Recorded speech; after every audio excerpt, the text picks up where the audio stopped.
What is going on, guys? It's your boy Dylan the Villain. I am back with you with some more Total Extreme Wrestling 2020. We are on Thursday, week 3 of October 1997, in front of 16,500 in the old arena, Reunion Arena in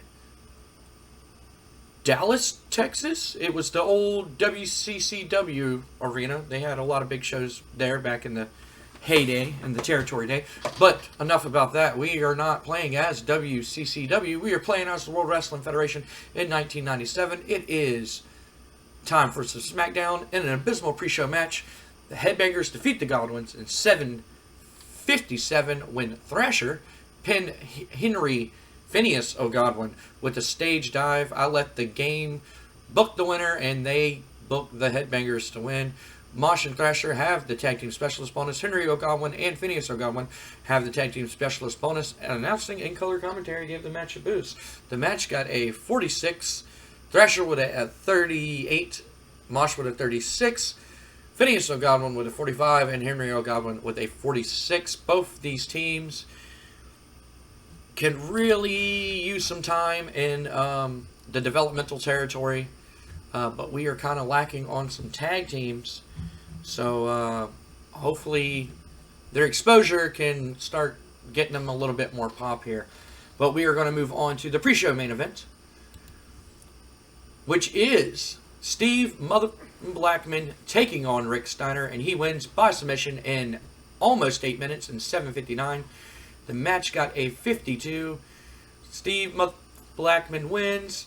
Rick Steiner with a 50 and Steve Blackman with a 49. They do not click, and it showed in their performance. So this match could have got a lot better, but a 52, I'm not complaining about. But they have no chemistry. They did not click, which is sad news. Announcing in color commentary gave the match a boost here in this matchup. Another big win for Steve Mother Blackman. So let's go on and start this show. Our opening segment got a 100. I wouldn't expect anything less than this. We see Shane McMahon. I did get it right. We see Shane McMahon sitting in his office as The Rock and Stephanie McMahon walk through the door. And The Rock is furious. If y'all have seen what happened this past Monday on Raw is War, you would know why The Rock is furious, why The Rock is mad, why The Rock is so upset right now. He walks in there and he goes, Shane, I know that Vince is not here tonight. I know that he's taking care of that contract between Triple H and Shawn Michaels trying to get that match for No Mercy. But The Rock doesn't care. The Rock doesn't care about that. The only thing The Rock cares about is his Intercontinental Championship that he got robbed out of when Stone Cold Steve Austin thought he can come back and rejoin the match when his ass got taken out of the match and ended up costing The Rock his Intercontinental Championship. And when you cost The Rock his Intercontinental Championship, you cost The Rock his movie deals, his TV deals, his sponsorships. All The Rock's money goes flying out the window when The Rock is not the champion of the World Wrestling Federation. And Shane, I know that you know that your dad is training you how to run this business. And you and I both know that The Rock not being your Intercontinental Champion and having won Chris Jericho as your Intercontinental Champion is an embarrassment to this company. So I don't ask you, I demand that you give me a rematch for my Intercontinental Championship here tonight. And Shane McMahon, he kind of sits there and he goes, Rock, he goes, man, he goes, trust me, I'm one of your biggest backers, right? I'm becoming the face of the World Wrestling Federation. My dad's taught me all the business, you know. Heck, I know that you really don't care for the guy, and I mean, who does? But we see you as the next Hulk Hogan. You know, like, you're going to be a big, man. You're going to be big. You're already making TV appearances. You're already getting movie deals. You got sponsorship. I mean, they even put you on the Wheaties box. And The Rock's just like, he's just standing there, you know, and The Rock's like, tell me something I don't know. And Shane's like, I would love to give you that Intercontinental Championship rematch. And I know my sister Stephanie would love for you to have a rematch as y'all two are dating. But Dad already booked the show tonight. And, I mean, yeah, I'm kind of stepping in his position and taking his role for the night, but I have no power to book matches. Dad already pre-booked the show. The show's already been booked. You know, I mean, I can try to call him and see, and The Rock's just like, no, don't bother Vince with this. The Rock was just going to take the night off, and Shane's like, well, see, that's the thing. You see, you don't have the night off.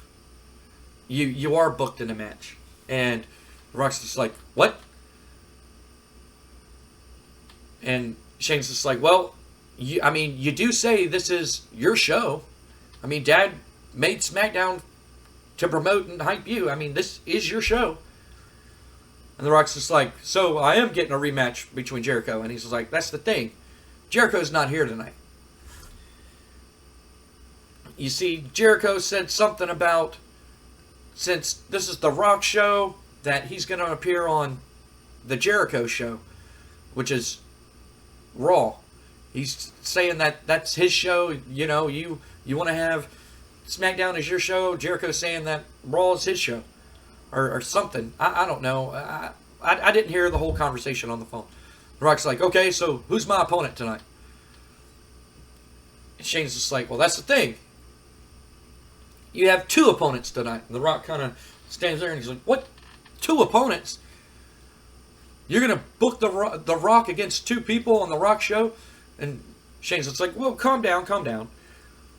You're going to have a tag team partner. The Rock's just like, okay. Well, who am I going against? He's like, Stone Cold Steve Austin. And The Rock kind of grits his teeth and he's just like, as much as I want to get my hands on Stone Cold Steve Austin and whoop his candy ass for stealing my Intercontinental Championship, my newly redesigned championship for The Rock, and he's going to toss it over the bridge into the lake, into the ocean. He's like, The Rock would love to get his hands on Steve Austin. Who else? And Shane's just like, well, see, I know as soon as I say the name, you're not going to like it. But you also have a tag team partner. So which one do you want to hear first? The Rock's just like, give me the bad news. I figured my partner will be the good news. He's like, the bad news is not only are you going against Steve Austin, but his tag team partner is going to be Kane. And The Rock's just like, And he's like, but here's the good news. You see, since Kane and The Undertaker have been butting heads and really not, showing their brotherly love towards each other, he's just like, The Undertaker is going to be your tag team partner. Rock's just like, I can work with that. I can work with that. Rock's like, I figured it's going to be the main event. And Shane's just like, you already know it's going to be the main event. He's like, so you go back to your locker room. Don't worry. Don't stress. I'm sure everything's going to be all right with The Undertaker as your tag team partner. And Rock's just like, yeah, all right, yeah. Me and The Undertaker versus Steve Austin and Kane. Yeah. So we move on to the next segment. The Rock leaves with Stephanie Wood on his arm. Stephanie's all like, ooh, Rocky, and all in love and everything. We move on to the next segment, which is the debut of Sean Waltman, the Kid, as he takes on Lance Storm, and Sean Waltman defeats Lance Storm in 744 by pinfall. The match got a 70, Kid with a 72, and Lance Storm with a 57. Announcing and color commentary gave the match a boost. This is basically to get Kid, basically like back in the ring and try to get him back on TV slowly wheeling up. As we know, the Kid's been away for a while. A lot of people failed breaking kayfabe here. A lot of people failed drug tests at the beginning of the save, and some of those guys are coming back. And some people were injured. And they're coming back, and certain people failed drug tests, and they're slowly coming back. Like the Big Boss Man re-debuting a couple episodes back. He failed a drug test and sent him to rehab. He's coming back along with Kid. Shawn Michaels failed a drug test, had to send him away for a few months in the save. After becoming champion, he failed a drug test and had to send him away for a little bit. And as y'all see, Shawn Michaels has come back and everything like that. So this is basically Kid coming back and, working his first match against Lance Storm. I figured give him a match against Lance Storm will help both of them. Get Lance Storm on TV and give Kid some TV time too. Match got a 70, not a bad match. As we know, X-Pac, Sean Walkman can pretty much have a good match with anybody. Very notorious for being a very good workhorse in the WWE. So hopefully he can pull that off in that save and not fail any more drug tests. So let's go on to the next segment, which is we see Owen Hart backstage with Davey Boy, and they're just having a conversation, and Owen's just like, you seen what happened to me, huh? You seen what happened to me? Love? Out of all the things, I gotta now worry about Love being back? And Davey's just like, Owen, why are you letting this stress you out? And he's like, you know why I'm letting this stress me out. Love, of all people. He's like, I thought I got rid of that freaking loser. He just randomly disappears, randomly comes back, randomly disappears, randomly comes back. And Davey Boy Smith kind of just like, he doesn't say it out loud, but he's like, you do know it's like the same guy playing three different people, but Owen's just like, thinking Love's just some random guy that just shows up randomly. And he's just like, I thought I got rid of him at WrestleMania. I thought he was gone forever. I thought I didn't have to deal with him. I beat up his buddy, Cactus Jack. I thought I was done with Love. And then here he comes. Coming back. Beating me after I am the number one contender for the World Wrestling Federation Championship. I beat Bret Hart, but I can't beat Love of all people? And Davey's just like, look, you need to calm down, right? He only got one win over you. It's not a big deal. I'm sure you're still the number one contender, right? And Owen's just like, no. See, this is the thing, right?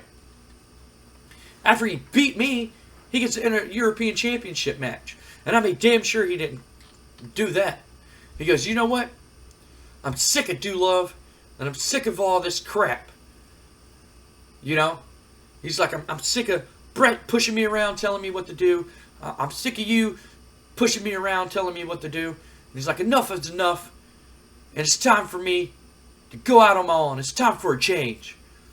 And Davies kind of just shakes his head. He's like, oh, and I've never told you what to do in any of that. He's like, when we were a tag team, you pushed me around. You told me what to do. I always had to listen to y'all because y'all were older and all that stuff. And he goes, you know what? I beat you. I beat Bret. I beat Love, and I'm going to beat him again. And this Monday on Raw is the War, I'm talking to you, Love. I'm going to beat your ass once again, and I'm going to send you packing back to wherever the hell you come from, wherever, Studio 54, 79, 69, I don't care what studio you're from. I'm going to send your ass packing back where you belong, in the dumps. So that's pretty much that segment. Owen Hart's basically calling out Love, saying, that Owen's going on his own, right? Owen's going on his own. He don't want nobody's help.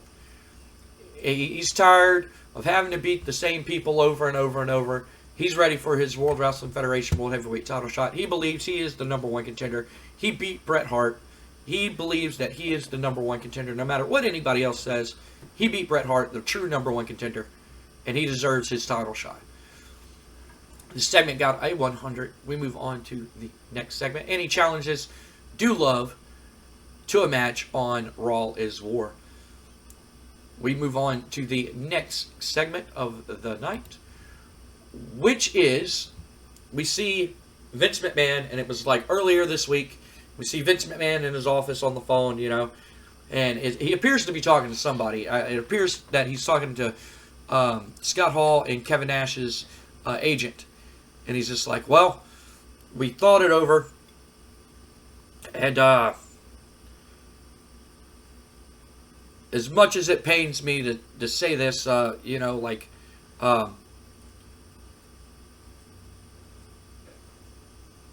really don't want to give in to the demands that if they win the match, that they get a title shot. But I do like that if they lose, they have to return back to WCW where they belong. And he's just like, yes, I understand that. I understand that they will not compete. Yes, I understand that two of my top wrestlers want to get their hands on them also. Yes, I understand. Yes, I understand. Right. Well, I'll have my answer on Monday Night Raw. That will give me the rest of the time to talk to Triple H, to talk to Shawn about everything, and give my answer to them. So you tell your two clients that I'll have my answer on Monday Night Raw on whether or not I agree to their terms. Thank you. Have a nice day. And he hangs up the phone. Segment got a 100. Vince McMahon, he really doesn't want to give in to demands of Kevin Nash and Scott Hall, saying that if they win, then Sting will get a title shot for the WWF World Heavyweight Championship. Vince McMahon doesn't want to do that. But Vince McMahon, he's a gambling man, and he has faith in Shawn Michaels and Triple H to take care of the job to beat Hall and Nash. I mean, he knows that they're going to beat Hall and Nash. And but he doesn't want to take that chance of Sting having that opportunity, because he knows that these outsiders, these invaders, are going to take any opportunity they can to win that WWF Championship and take it back to WCW, to Eric Bischoff and Ted Turner. The segment got a 100. So we'll find out Vince's answer, whether he agrees to it or not. We will find out on Monday Night Raw. We move on to the next segment, which is a match between Dr. Death, Steve Williams, and Mike Awesome. At this point, Mike Awesome is undefeated. Mike Awesome is a wrecking machine. But the era of death is upon us, and Steve Williams defeats Mike Awesome in 8:08 by pinfall with the Oklahoma Stampede. The match got a 78. I thought it was going to do a little bit better than that, but it is what it is. I believe I did not. I did not associate a storyline with this, so that probably is my fault.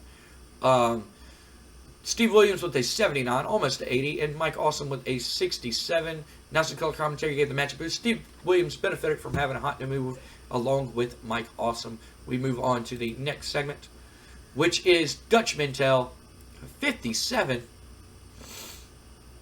Oh, that's terrible. I gave them an opportunity to shine, and now I see why I made it a Heat exclusive storyline. Try to give them a moment to shine. That might hurt our show rating. Hopefully, the main event is one hell of a banger. Maybe the rest of the show can get us some good ratings here, but that really hurt.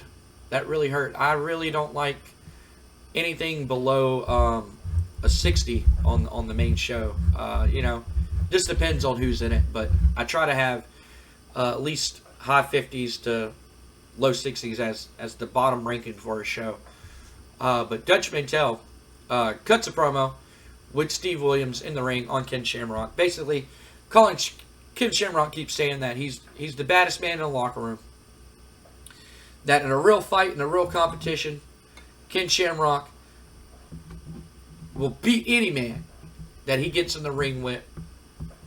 That he's tired of all this ballerina, fake charade, wrestling stuff.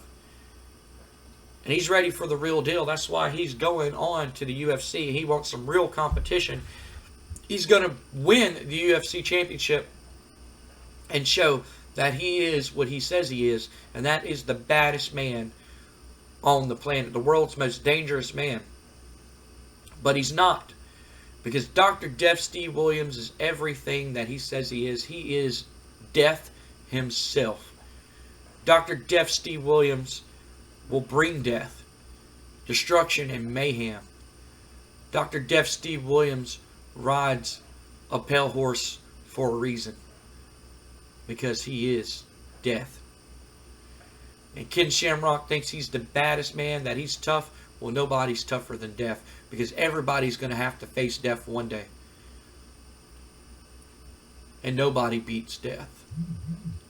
Because the era of death is upon y'all. 7 got a 57. Terrible, terrible, terrible. I'm very disappointed in this segment. But, hey, let's move on to the next segment. Let's get this behind us. Ah, yes. We see a segment with Kurt Angle and Shane McMahon. Kurt Angle goes in there. He busts open the thing. And he goes, Shane, I'm sick and freaking tired of this. Right? He's just like, I don't have a match Monday. He's like, that's fine. He goes, I needed time to regroup, rethink, and get myself together after losing to that child, Rey Mysterio Jr. And he goes, I've been thinking long and hard about it. And he goes, I know. No, I don't know. I am positive that if you give me another match with Rey Mysterio tonight, that I'll break his ankle into a million pieces to where I never have to see that stupid mask ever again. And Shane's just like, he kind of sighs in disappointment, and he goes, Kurt, he goes, I'm sorry, man. He goes, the card's already booked. He's like, I would love to book you in a match against Rey Mysterio. I mean, hell, y'all's match last week on SmackDown was probably the best match I've ever seen in a long time. And he goes, I know you didn't pick up the win, and, I'm sorry about that. But I was cheering for you the whole time, Kurt. I really was. But, Kurt, I mean, you already lost twice to Rey. I don't think I can book you in a match and giving you 3 losses against Rey Mysterio. And Kurt's just like, 3 losses? 3 losses? You think I'm going to lose to Rey Mysterio again? Ha! You're sadly mistaken. Okay? You are sadly mistaken. Kurt Angle did not come back from a career-threatening injury to be beaten by the likes of Rey Mysterio Jr., okay? And Shane's kind of like, didn't you, dislocate your finger or something? And Kurt's like, again, career-threatening injury. I need these fingers to sign autographs for all my millions of fans out there. Shane McMahon kind of just nods his head and he's like, oh, no, yeah, I understand. Kurt's like, look, Shane, I understand the card's booked for the night. Please, I'm begging you, please, give me one more match with Rey Mysterio. And I know, I don't know, I'm 100% positive that I'll win that match. Because I have something that Rey Mysterio doesn't have, and that's the 3 eyes. Integrity, intensity, and intelligence. And we all know that he's a little kid. He hasn't even finished middle school yet. And me, Kurt Angle, I'm an Olympic champion. I'm probably the smartest man in the World Wrestling Federation. Other than Vince, of course. And Shane's just like, he just nods his head. And he goes, Shane, please, give me that match for Raw.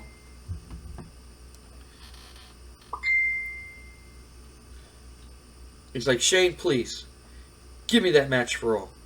Shane's just like, he's like, Kurt,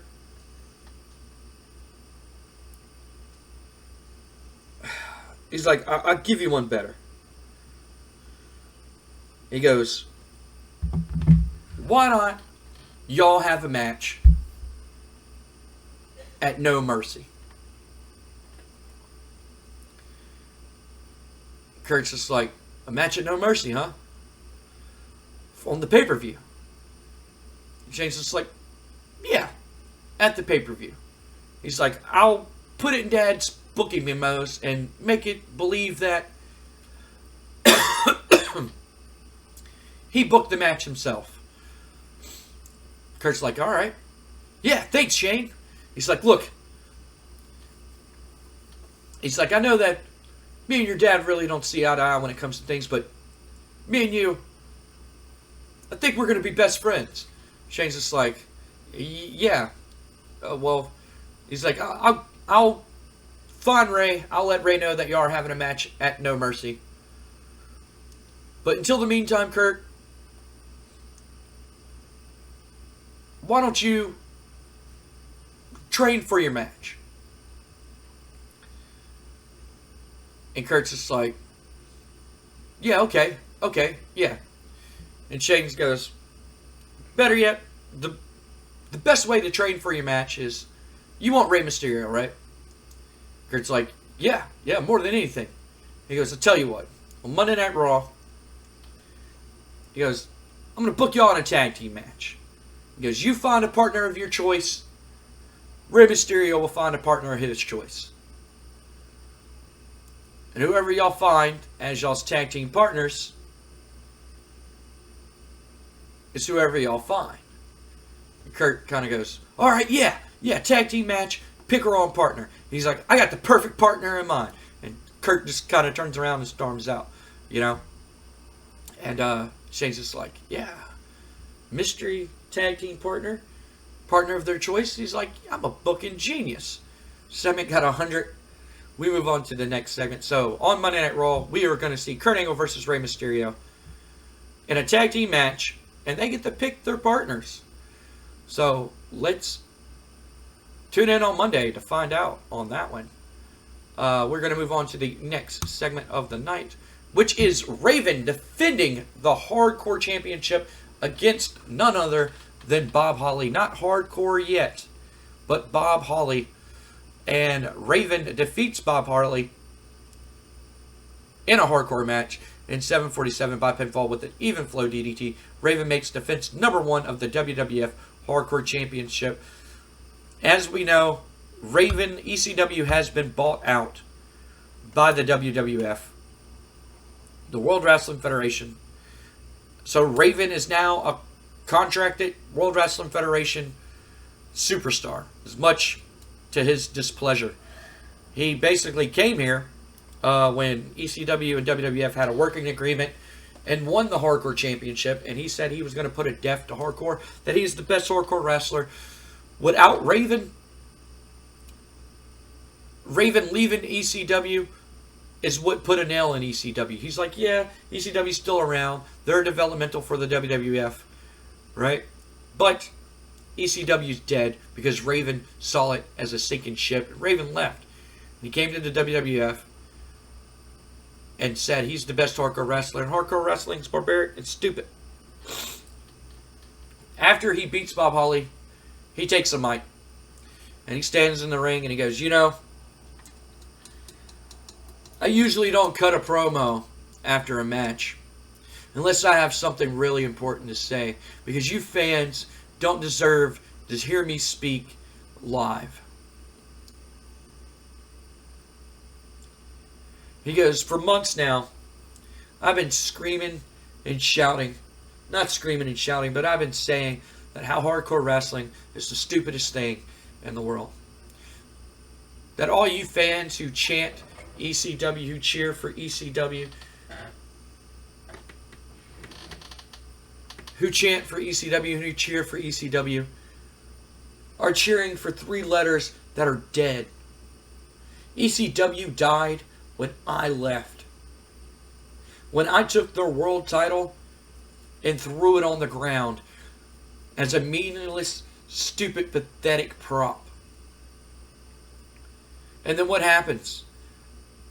The WWF, at the same time, when Raven was their ECW World Champion, wants to make a title called the Hardcore Championship.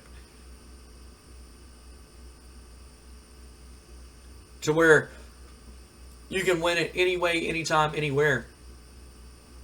Because they have attitude. And because they're extreme. Sounds like a ripoff to me. Sounds like a big, fat joke, to be honest with you. I've beaten everybody who stood in my way, who came from ECW thinking that they can take this title out of my hands and reborn hardcore wrestling. And after beating Bob Holly tonight, I realized that nobody from the World Wrestling Federation, from WCW, or that shithole ECW can ever beat me. Can ever outsmart me. Can never beat me for this championship. I have proved time and time again that I am the best extreme wrestler on the face of the earth. I beat Terry Funk, the king of the death matches. I put an end to him. I beat his protege, Cactus Jack. His best friend, his protege, Cactus Jack. I put an end to him.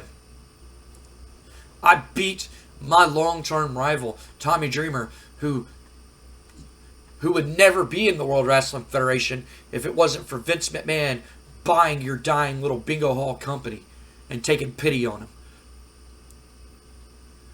I beat him and I sent him packing, just like everybody else who stood in front of me. Just like every single person from ECW who I had history with, who thinks they can come in here and beat me for this championship, have all failed time and time again. And there's nobody in this locker room, nobody in the world who is extreme enough, who is hardcore enough to beat me for this championship. So that's why I declare myself the king of hardcore, and that's why I declared myself as the most extreme wrestler in the world, and that's why I, at this time, am retiring this championship. Take a good look. And he holds up the title over his head. He's like, take a good look. Because this is the last time you ever see this piece of shit title in this company again. And I know that there's nobody in the back who can ever stop me. And all of a sudden, the lights go out and you hear a heartbeat. Right? And then all of a sudden you hear, beat me if you can. Survive if I let you. And War Machine, the riff from War Machine Kiss starts playing, and the fans already know who it is. You know, the fans are freaking the fuck out. They know who it is. And it is the ECW World Heavyweight Champion, Taz, as he stands on the entrance ramp, just with that look on his face. He doesn't look too pleased to what Raven has to say, and he doesn't have a mic in his hand. He just stands there and looks at Raven, and Raven, for the first time, has a look of fear in his eyes. He looks terrified. He looks scared, and Raven kind of just, you know, he just shakes his head no, and he kind of grabs the Hardcore Championship, and he kind of slides out from under the ring, and he goes through the crowd, and he has nothing to do with Taz. Taz just stands on the entrance ramp, you know, with his arms folded and everything like that. Taz, the ECW World Heavyweight Champion, has made his debut in the World Wrestling Federation. What does Taz have to say about Raven? We will have to find out. The segment got a 95, not bad. It's basically Raven cutting his promo, not bad. Raven was the real star, and Raven worked the crowd. Taz debuted his badass gimmick because he's a badass, and it got great. It was great. He's great being a badass. Great. It also advanced the segment. Also advanced the storyline, and it gained heat. Taz, the ECW World Heavyweight Champion, is here in the World Wrestling Federation.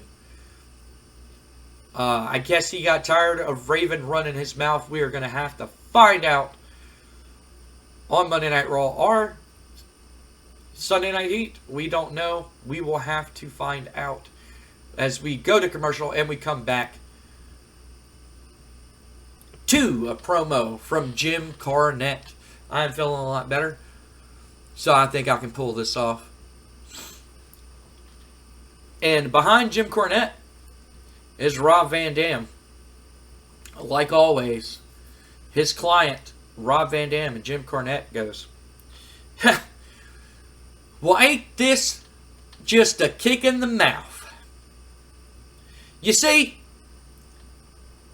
a few months ago, when my client Rob Van Dam was your World Wrestling Federation World Light Heavyweight Champion, he got beat by a man named Eddie Guerrero.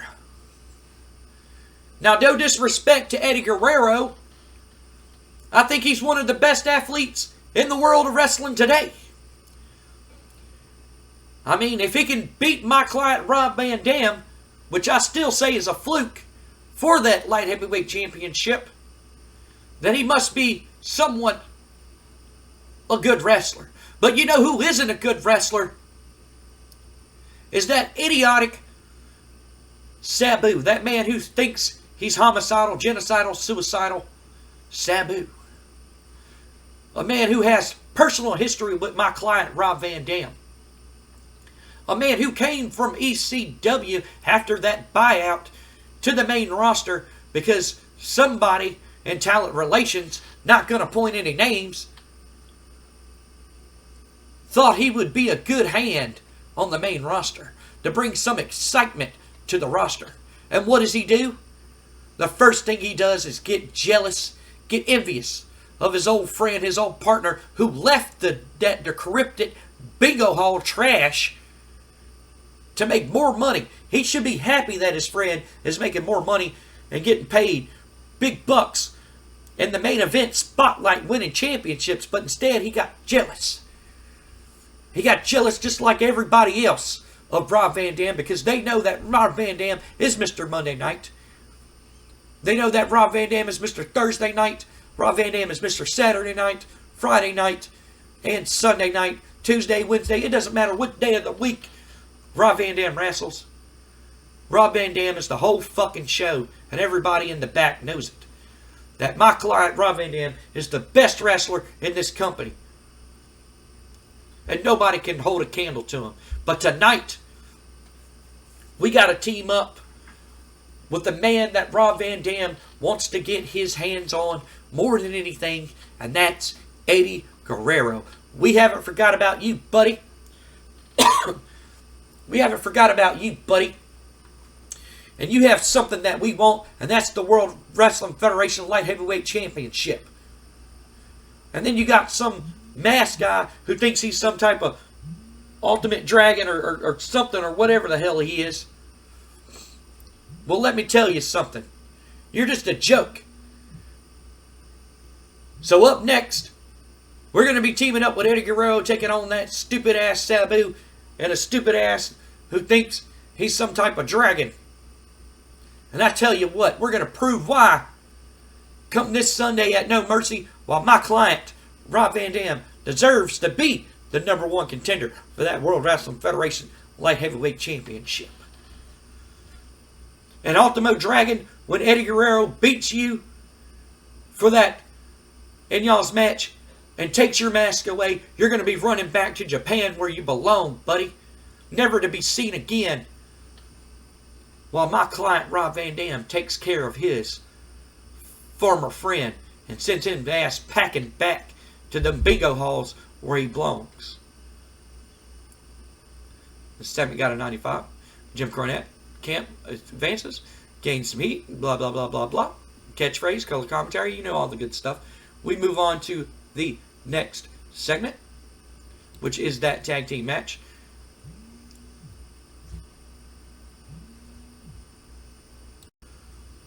And an awesome match, awesome co-main event match with a, I don't think this is the co-main event. I apologize on that. I'm not 100% sure anymore. We get an 87 when Eddie Guerrero and Rob Van Dam defeat Ultimo Dragon and Sabu when Eddie Guerrero pinned Ultimo Dragon with a frog splash. The champion defeats his #1 contender, giving the big win to Rob Van Dam over Sabu. Sabu was the weak link, struggling to keep up with everybody else's in-ring performance. Rob Van Dam with a 93, Eddie Guerrero with a 91. Both men super freaking over. That's how you push talent, ladies and gentlemen, right there. That's how you book young talent and get them over. Sabu with a 55 and Ultimo Dragon with a 70. The Camp Cornette storyline advances. Ultimo Dragon and Sabu didn't work well as a team, and their timing was all over the place. Announcing gave the match a boost. RVD and Jim Cornette had pretty good chemistry, and Sabu is getting better at his gimmick. We move on to the next segment, and it is, we cut backstage, and it is Big Show and Sid as they continue to brawl everywhere over the arena. They're just brawling, right? Like we got some. The Sid and Big Show are fighting backstage. Let's go to the back. And they're just fighting everywhere and everything like that as we go on to our main event match up, which is The Rock and Undertaker versus Steve Austin and Kane. In an unbelievable match on 99. You son of a bitches. Y'all just can't give it to me, can you? You can't. You can't give it to me. You just can't give it to me. Every single time. You just can't give it to me. In an unbelievable match, Steve Austin and Kane defeat The Rock and The Undertaker when Steve Austin pinned The Rock with a Stone Cold Stunner clean in the middle of the ring. Undertaker with a 98, Austin with a 99. Both Kane and The Rock with a 95. Awesome match. They just would not give it to me. Would not give it to me. Everything's going great for this segment here. Would not give it to me. Steve Austin and Kane pick up the win here tonight. As Undertaker and Kane, it pretty much came down to Steve Austin versus The Rock. As Undertaker and Kane started to brawl, and they end up brawling to the back. Most of the match end up making their way down for the finish. As Austin ends up hitting The Rock with a Stone Cold Stunner, picking up the win. We move on to our next segment. As all four men just kind of brawl with each other. You know, Undertaker and Kane end up fighting with each other. And Austin hit The Rock with a stunner, you know, and Austin celebrating the ring. As we go to the back, and we see Kane and The Undertaker fighting backstage. As security tries to, you know, break them up and everything like that. As we go off the air. And the show got a 97. Not bad. Not bad little show. Increased our popularity in 46 regions. Let's go. Rasta the Voodoo Man is an American wrestler who works in America, Canada, Europe, and the Oceanic area. He is a heavyweight who is classified as an entertainer style. He reminds me of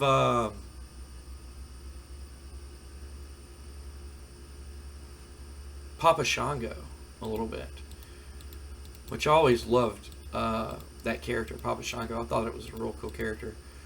Growing up as a little kid, you know, and seeing that and being like, oh man, that's crazy. Look at this guy, you know, voodoo guy. Not spoiling.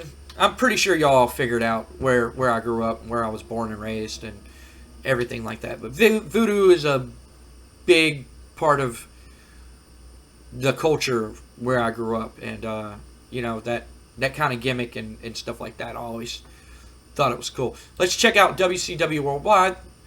This show sucked. They got a 56. TV Riggs defeats the Renegade. Cyclops and Destruction Clue defeat Teddy Long's Jobbers, which is Ice Train, Joey Maggs, and Powder. Glacier and Tombstone defeat Sergeant Buddy Lee Parker and Devin Storm. All these people cut promos. Psychosis defeats Joe Gomez, and the pre-show, Brad Armstrong and Alex Wright, who did not sign with the WWF, beat Roadblock and Damien. Alex Wright working the pre-show of a C show when he could be working the main event of a B show. But that has been this episode, guys. Thank y'all for watching, as always. Thank y'all for liking the video. If you're new to the channel and like what you see, that SmackDown logo will be right here. The subscribe icon will be over the SmackDown logo. If you like this episode and want to go back and watch previous episodes, that playlist will be right there, and you can catch up on all that total Extreme Wrestling goodness. And we are going to have... what episode would I want to put here?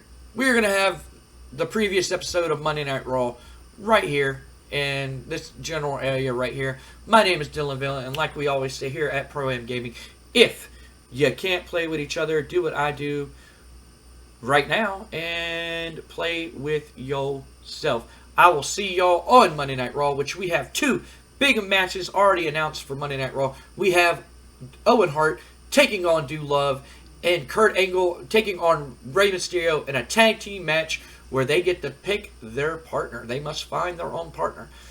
Tune in to Monday Night Raw to check that out. Maybe we'll get some answers from Taz and why Taz, the ECW World Heavyweight Champion, is here in the World Wrestling Federation and why he has his sights set on Raven.